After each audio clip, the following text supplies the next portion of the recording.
There's a rodeo announcer in North Carolina, Tyler Brown, that's been a good friend and a financial supporter to this ministry for quite a long time. He's a big help in allowing this ministry to be out there serving you guys.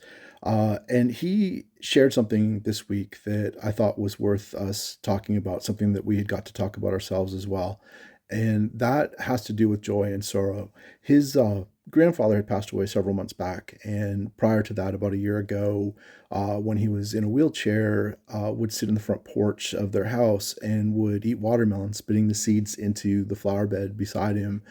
And out of those seeds, now this time of year, a year later, there's now a watermelon patch that's growing there. And Tyler saw that as something that was just comforting from God, a peace that can come from that. That's something that he saw as a gift from God.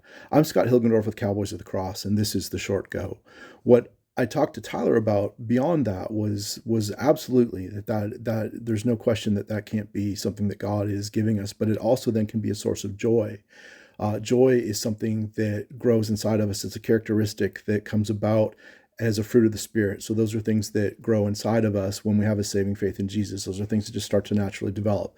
Joy being one of those.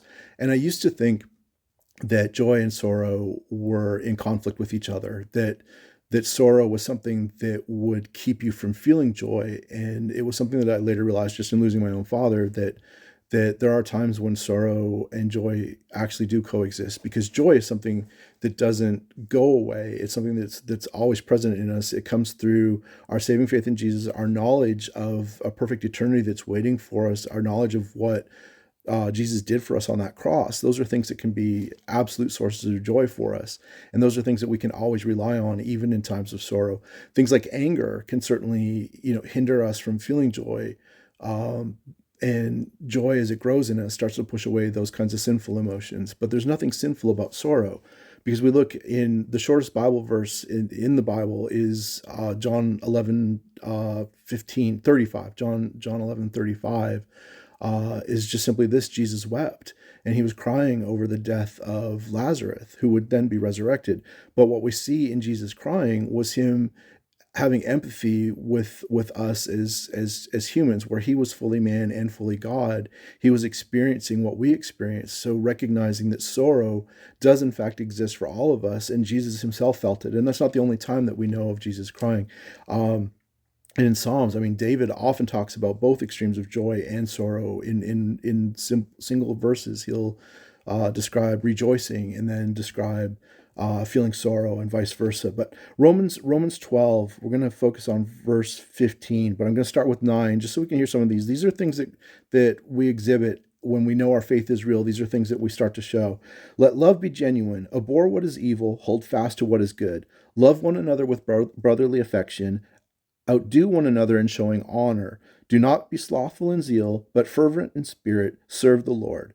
Rejoice in hope. Be patient in tribulation. Be constant in prayer. Contribute to the needs of the saints and seek to show hospitality. Bless those who persecute you.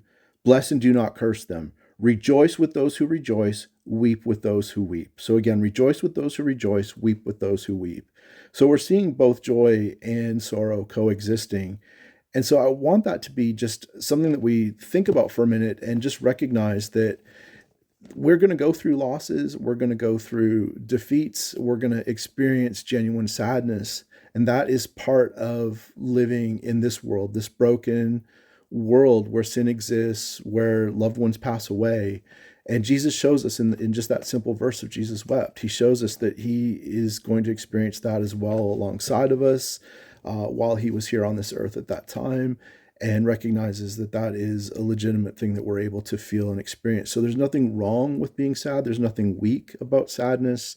I know several of you have gone through losses, and some of you are going to go through losses. And so it's just something I want you to hang on to, is both what Tyler shared, that God will bring moments of joy in your sorrow through something as simple as a watermelon patch in a flower bed, and that it's okay for us to experience both of those things at the same time, but that ultimately joy is what dominates. Joy is what comes in a saving faith in Jesus, and recognizing the hope that we have in a perfect eternity where there is no more sorrow, there is no more pain.